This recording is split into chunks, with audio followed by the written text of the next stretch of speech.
اعوذ باللہ من الشیطان الرجیم بسم اللہ الرحمن الرحیم اللہم صلی علی محمد عبدک و نبیک و حبیبک و رسولک النبی الامی و علی آلہ و صحبہ و بارک وسلم۔ ناظرین اکرام، السلام علیکم ورحمۃ اللہ وبرکاتہ۔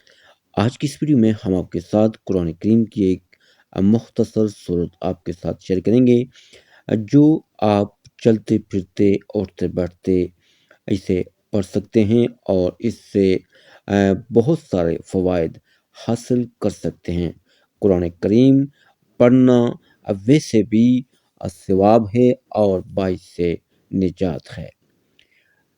آپ کا کوئی بھی مقصد ہے، کوئی بھی مشکل ہے، کوئی بھی پریشانی ہے اور وہ جائز ہے مقصد، لیکن دنیاوی رکاوٹیں ہیں اور کسی بھی طرح کی رکاوٹ ہو سکتی ہے اس کام کے نہ ہونے میں، تو آپ اس صورت کو چلتے پھرتے اٹھتے بیٹھتے پڑھیں۔ کوئی بھی حاجت ہے، کوئی بھی پریشانی ہے، اس سے نجات کے لیے قرآن کریم کی سورہ والتین یعنی والتین والزیتون، یہ سورہ مبارکہ 30ویں پارے میں ہے، اور آپ اس کو چلتے پھرتے کوشش کریں کہ باوضو ہو اور آپ اس کی تلاوت کریں اور کثرت کے ساتھ تلاوت کریں۔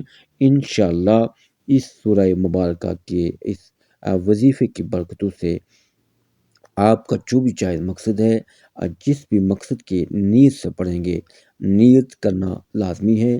جو بھی مقصد ہے اس کی آپ ذہن میں سب سے پہلے نیت باندھ لیں اور اس سورہ مبارکہ کو زیادہ سے زیادہ تلاوت کریں، اول آخر درود شریف لازمی پڑھیں۔ انشاءاللہ تعالی چند ہی دنوں میں آپ کا وہ مقصد حل ہو جائے گا، آپ کی وہ پریشانی ختم ہو جائے گی، آپ کی وہ حاجت پوری ہو جائے گی انشاءاللہ۔